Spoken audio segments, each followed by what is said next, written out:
We don't win down here. We lose.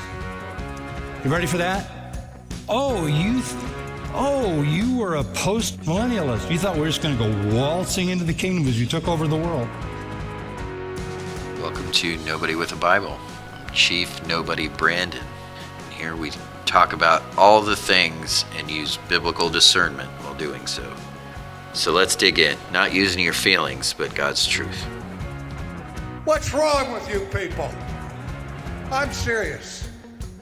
I mean, this is what's wrong with the Christian church today. We don't know who God is, and we don't know who we are. Welcome back, part 2 of Obey God, Defy Tyrants. In the first one, we talked about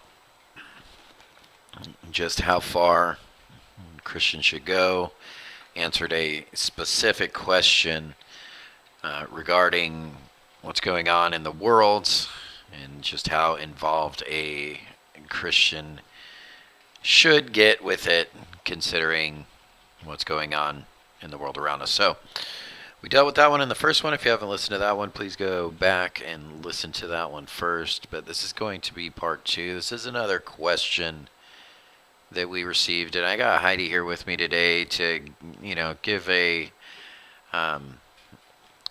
little bit of a more parenting perspective on this issue too. Heidi, you have a little bit of a tinfoil hat, so you might be going off a little bit here on this specific question, but okay, I'm just saying though, of all my tinfoil hat things, have any of them been proven to be false? Well, I mean, it depends. No, of my things that I brought up and said, hey. Not proven to be false. Okay. It's just that you go a little bit overboard, I think, with your conspiracy theory on some of them. But it doesn't make it false. Well, it doesn't make it true either. Well, mind your business. Okay, go on. And anyway, so I got you here to just give a little bit of perspective here in a minute to this question, because it's a good one, and we haven't dealt with the vaccine yet on any of our channels. And of course, this is something that's it's been talked about a lot. And There's that's a lot if of opinions. they let us leave this podcast up. No Right, before it won't gets take it down. Yeah, before we'll probably get strikes and get it taken down, but here we go. So I'll have you go ahead and read this specific question, because this is a very good question, and it comes to us from somebody that we know personally. It's actually a member of our church, but also a listener as well. She was actually a listener, I believe, before she was a member. And so she wanted to get my personal thoughts on it, because we had a situation this past week where our daughter was bitten by a copperhead on Saturday night, which, as recording of this podcast, is a week. So she was bitten by a copperhead, and it was an absolutely traumatic experience. She's completely fine. Matter of fact, just before recording this podcast now, 1 full week, and she is walking already on her foot where she was bitten. Slowly and carefully. But she was in, and she did an overnight hospital stay, and it was scary, and she had the anti-venom, and they threw around a lot of words that no parent wants to hear or likes. But thanks to the grace of God, her healing was just, and the prayers it was just amazing. So anyway, she knew of this situation, obviously, and she personally had a situation earlier in the year with her son. And both of these were kind of life or death scenarios in both situations. Easily, I mean, copperhead bites are rarely fatal, but they can be, especially when we're talking about a 3-year-old. I mean, it's really scary when a 3-year-old gets bitten by an adult poisonous snake. I mean, it's not a good thing. So, it's definitely life or death. And then on the other end of it, her son had a situation to where he had to be on a ventilator, and they didn't think he was going to make it. And so we were both faced with these just scary situations. And she'll go on to explain a little bit more of what I just did in this question here. But it brings up a fascinating conversation. So go ahead, and I just wanted to start it off with that. But go ahead, Heidi, and read it. Yeah, because these are, these are good questions. And I think also adding in the background of not that this podcast, I think, is going to be the reasoning for why. I feel as Christians, it's rather clear, but we definitely come from the side of no, we are not going to be taking the vaccine. Yeah, let's get that off the table right away. Like coming from them, like we are not going to be But- taking it. Our children will absolutely not be taking it. But I also won't wear a mask, because of science. But that's okay, right? So that this is like where we come at this question that's going to play into these options here. Then, so then having that situation where we did have to go to the hospital, our child did have to be treated by emergency room staff, we did have to be transferred to the children's hospital, we did have to do all of those things. The question here being, we all know that the mark of the beast will be here. Not saying that the vaccine is the mark of the beast, because it is clearly not. Okay. And please stop saying this. I just feel Please, like we any need to Christians that say this, overemphasize. and I get this question all the time. No, absolutely not. It is not the mark of the beast.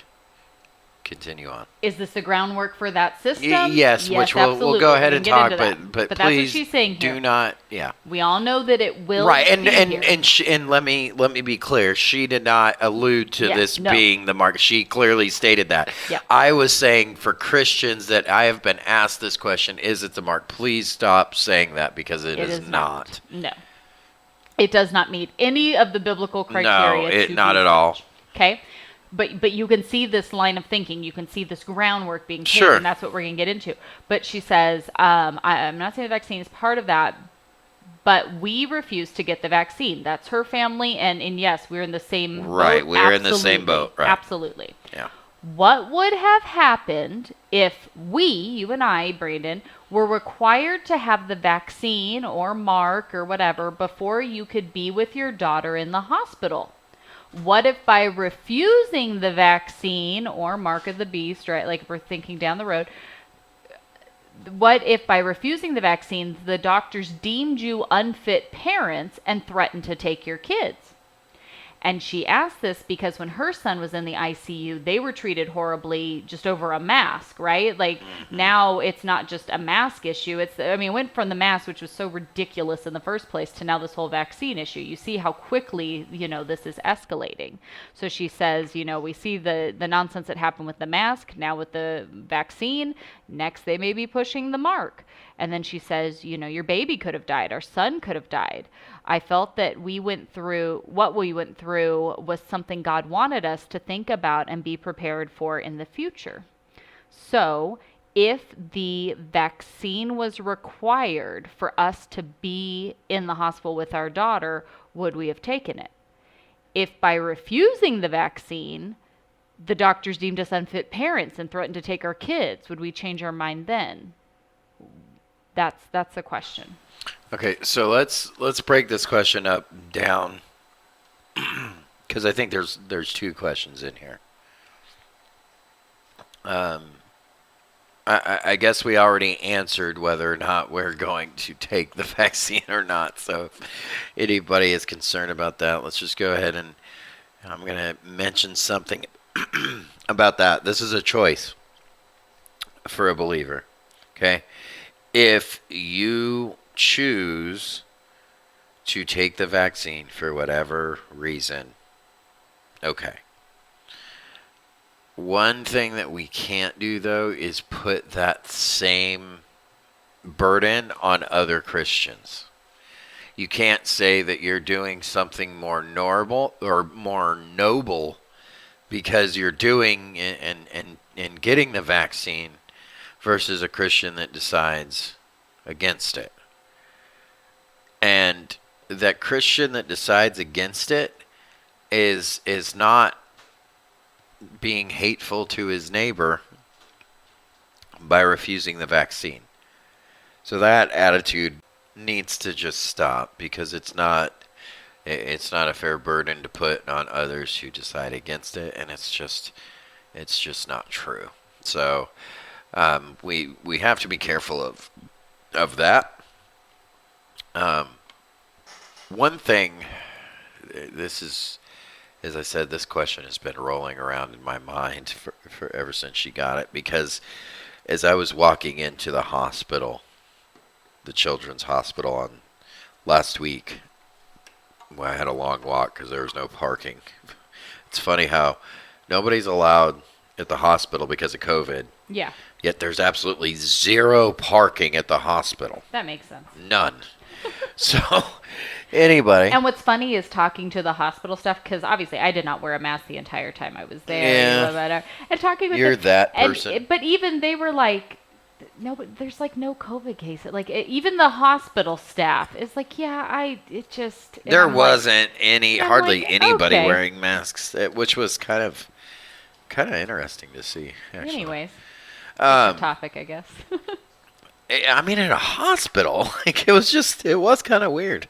Anyway, so we had this long walk in there, and as we got close to the entrance, I was like, man, what if they wouldn't let me in unless I had the vaccine?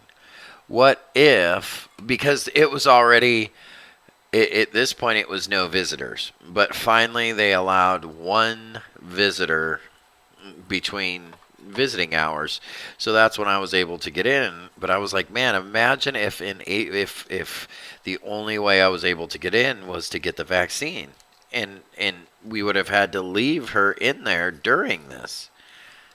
I'm like, my goodness, it'd be awful. Or what if before she could get any type of anti-venom, she had to have the vaccine? You know what I mean? Like before they would even give that to her.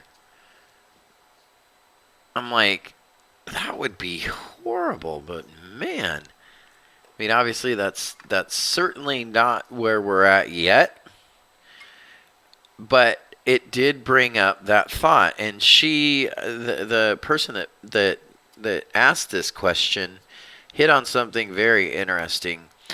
I think that this is something for us Christians all to step back and look at and see, and for us to look at and go, wow, this is the reality that we could be facing here. And we know that we're not going to see the mark of the beast in our lifetime. And why is that? Clarify. So you're saying that true followers of Christ will not see the mark of the beast. Why is that? Because that is during the 7-year tribulation period, in which the church will have already been taken out of the world before that happens. However,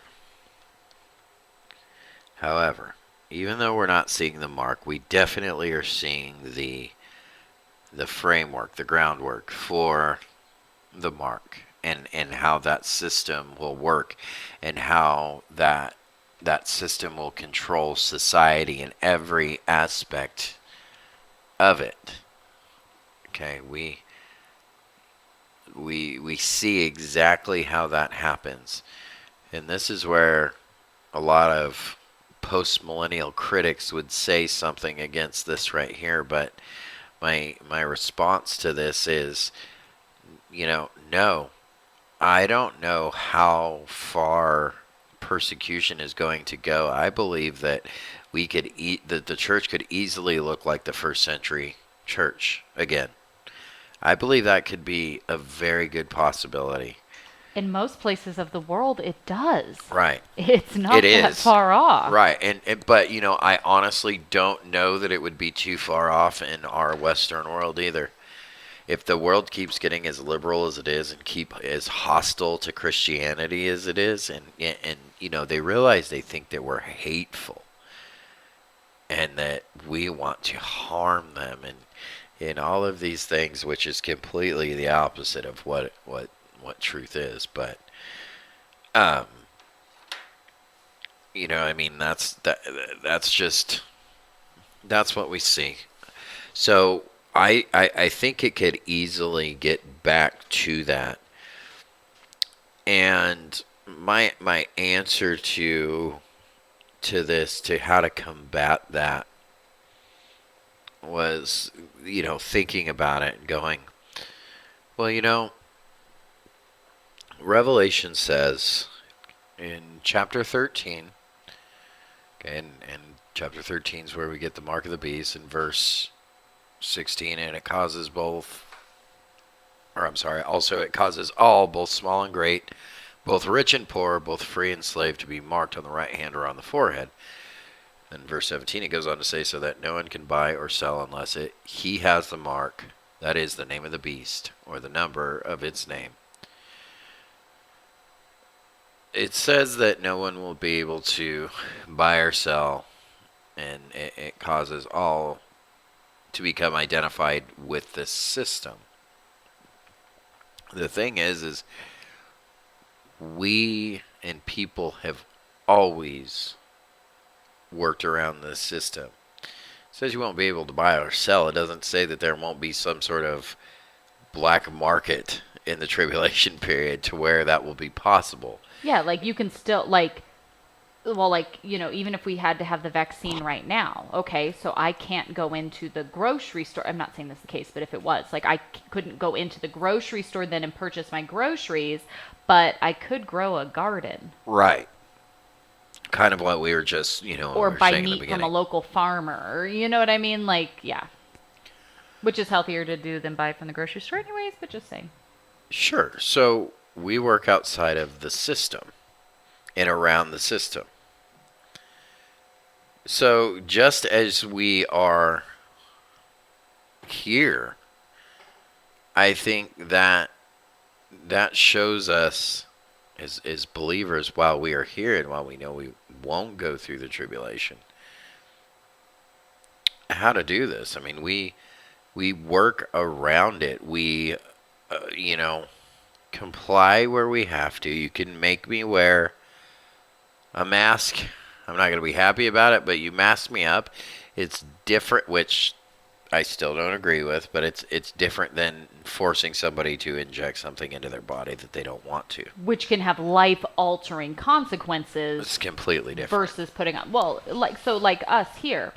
I feel like when this question was asked, the whole vaccine thing really doesn't seem that, terrifying to me, I guess, because we already don't vaccinate our kids.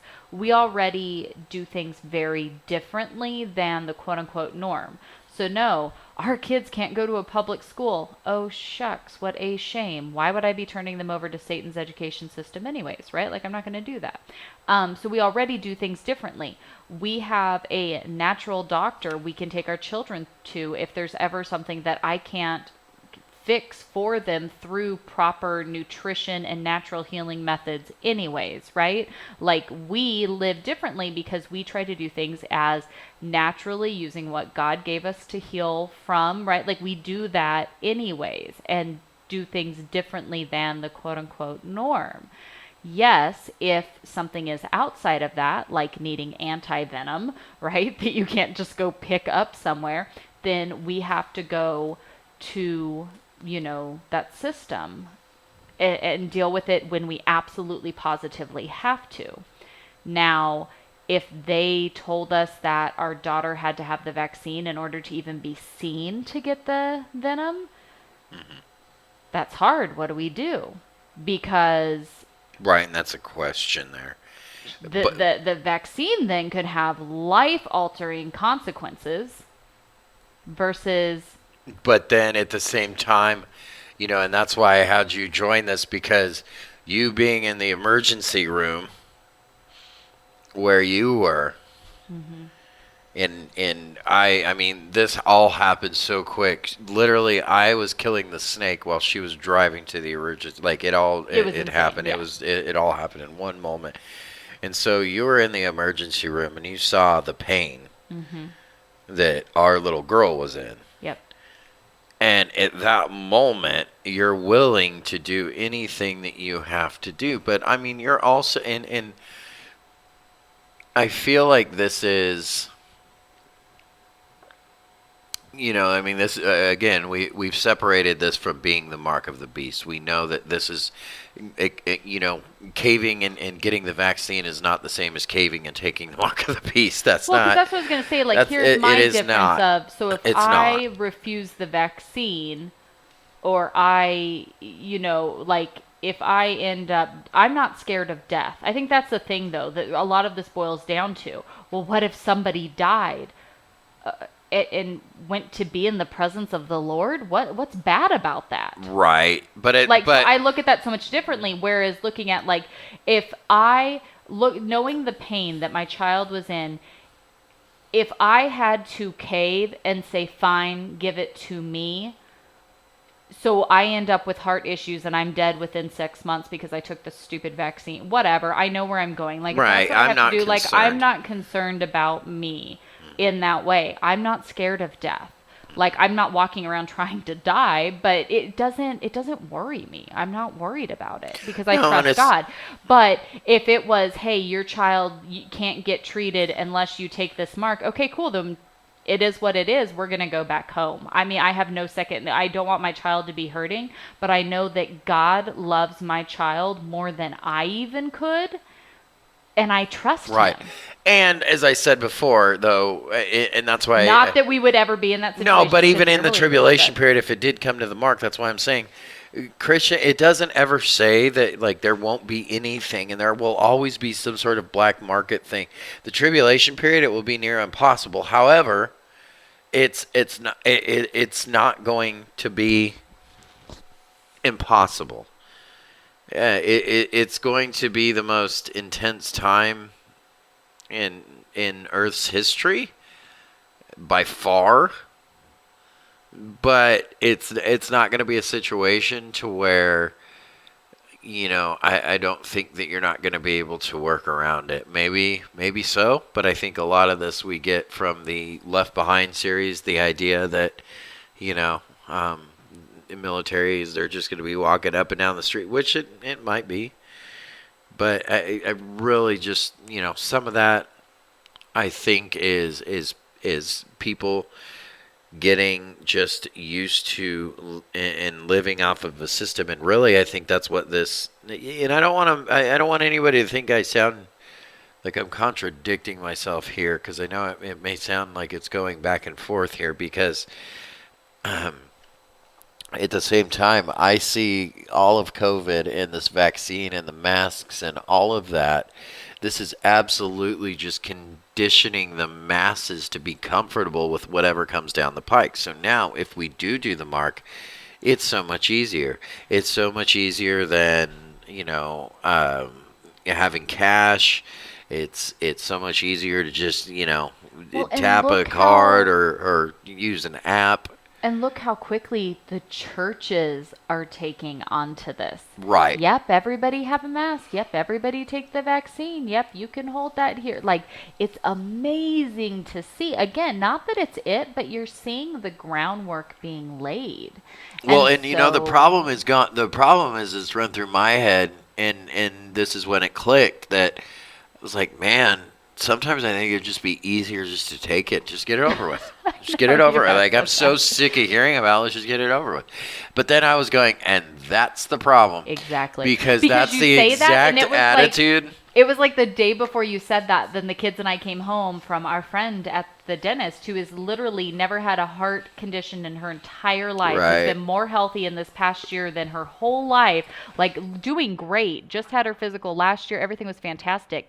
Within 6 months of taking the vaccine, she is looking at some fatal heart conditions that are very scary. They are running all these tests and doing all these things, and it's like the only thing that's been different is that stinking shot. And here she is.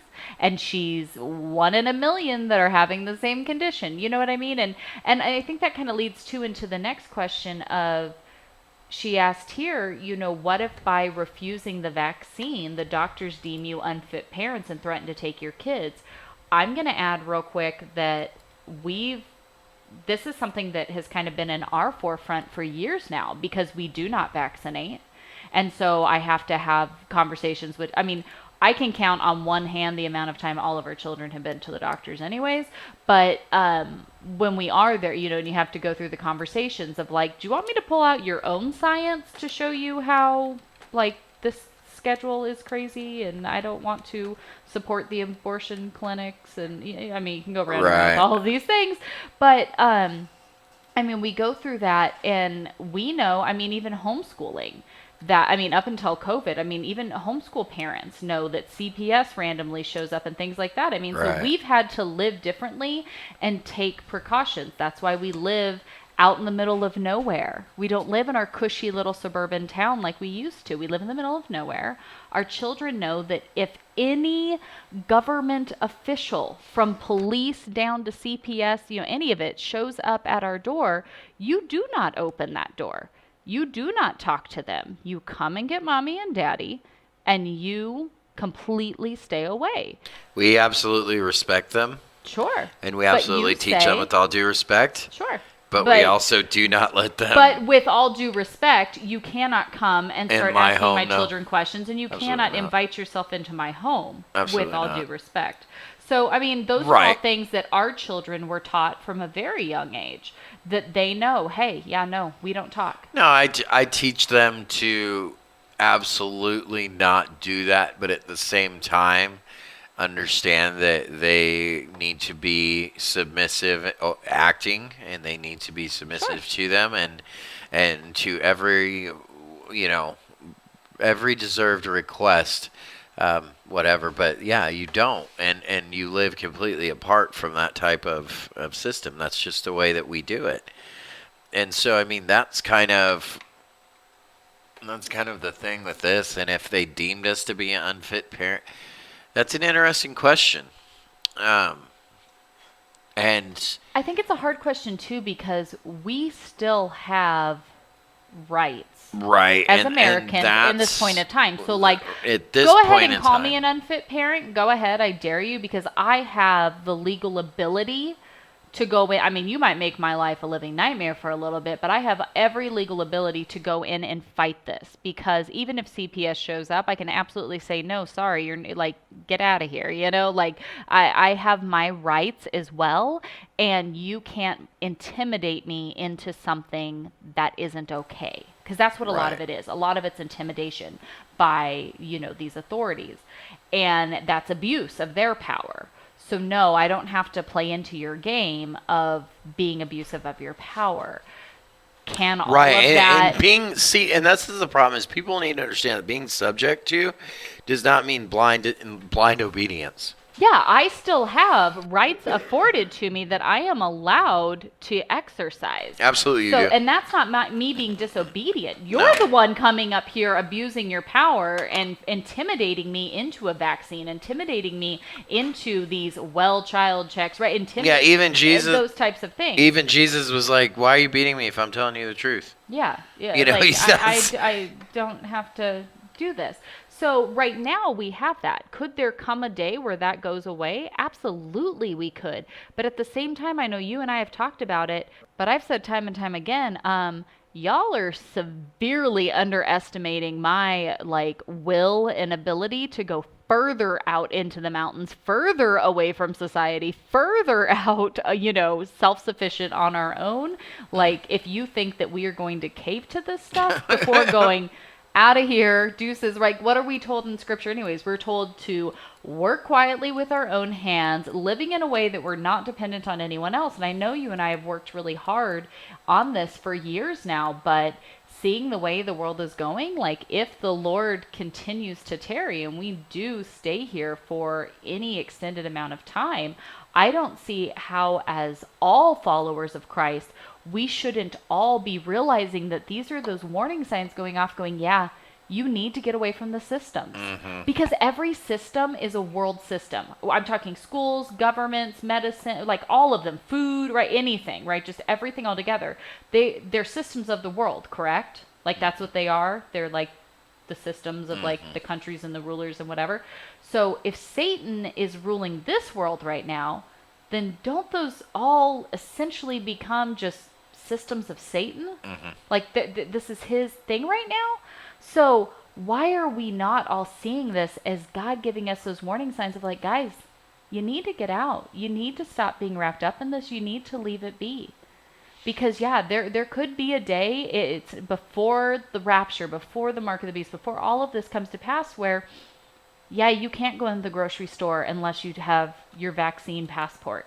You can't do this. You can't do that, right? Like, I mean, we're a step away from all of this as it is, anyways. And so, how silly is it then that we're going to be like, okay, give me the vaccine, versus okay, I'll plant a garden.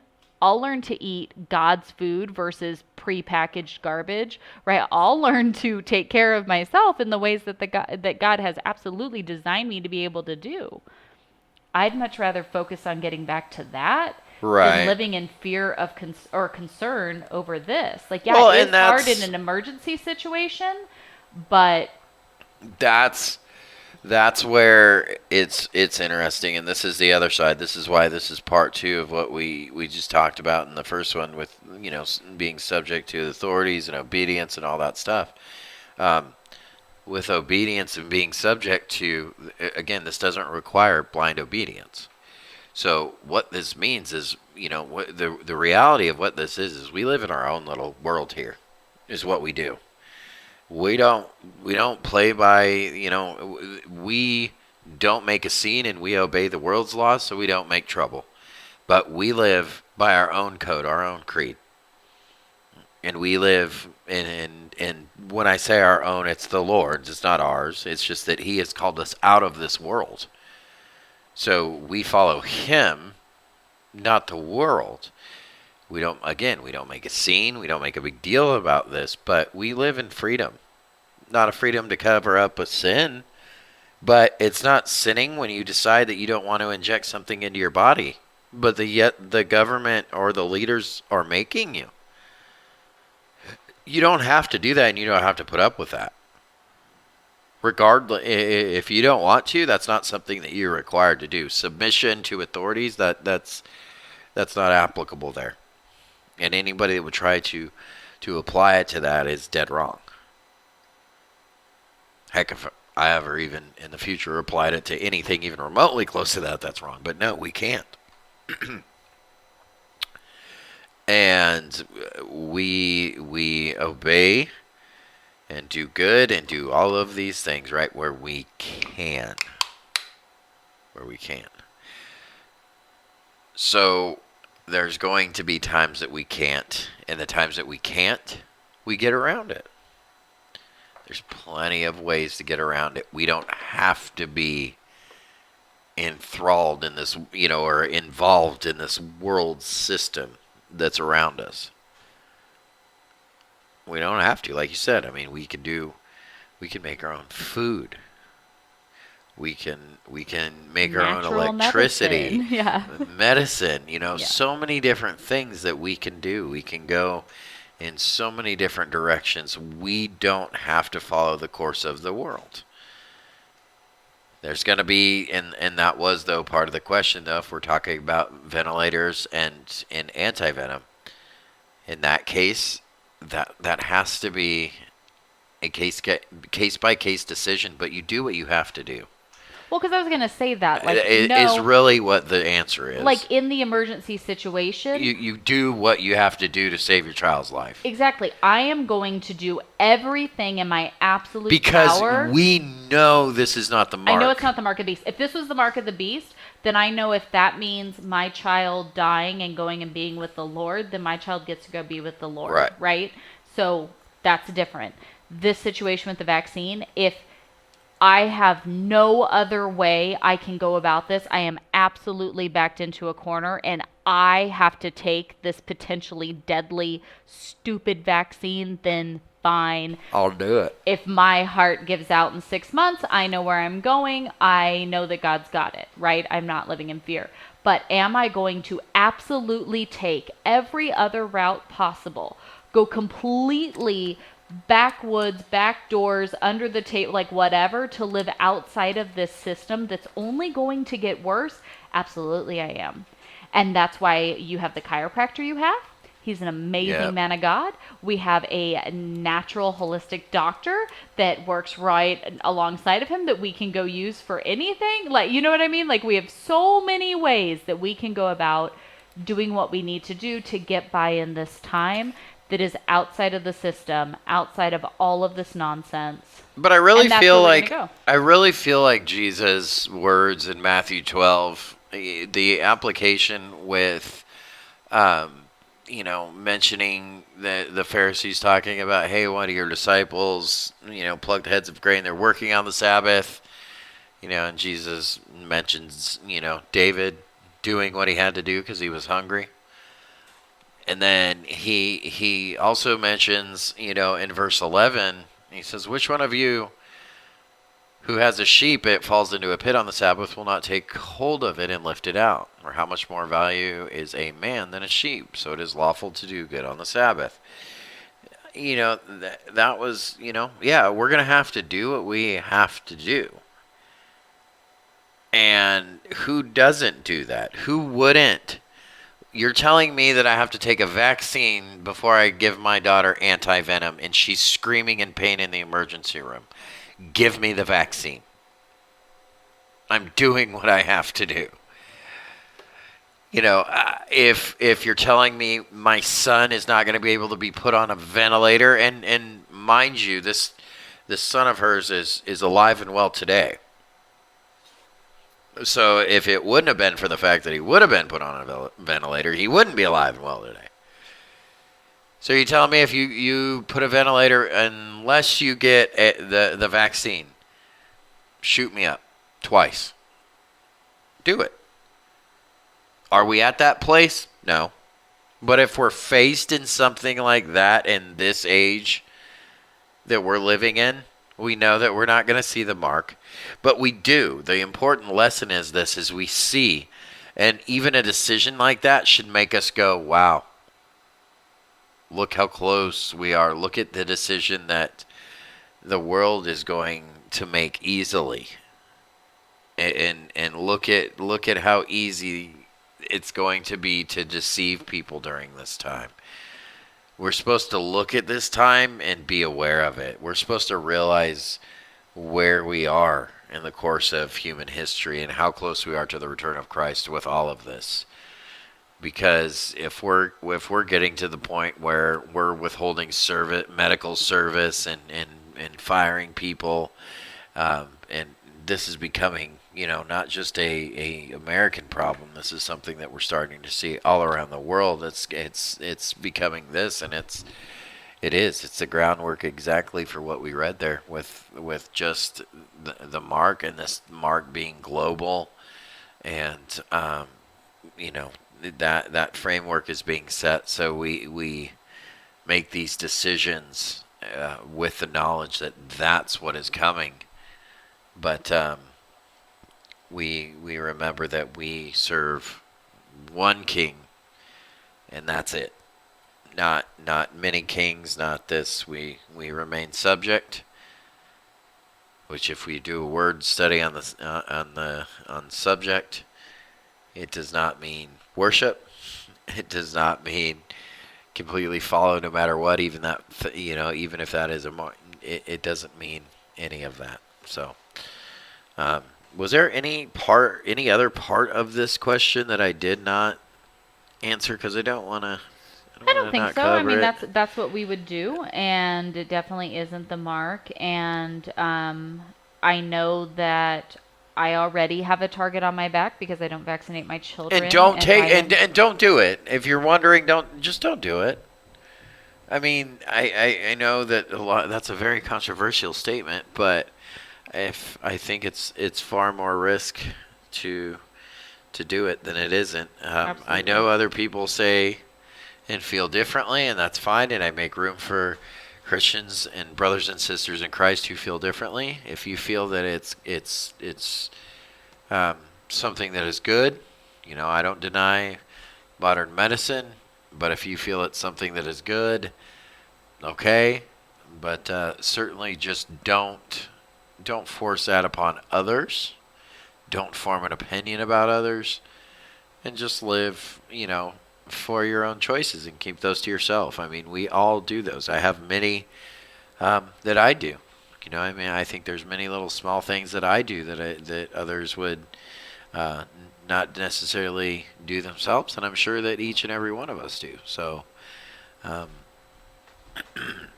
just make room for each other's faults and look up, because our redemption is near, I think. Absolutely. I guess that's it, right? Yeah, I think that's it. What other truth is there to it? Yep.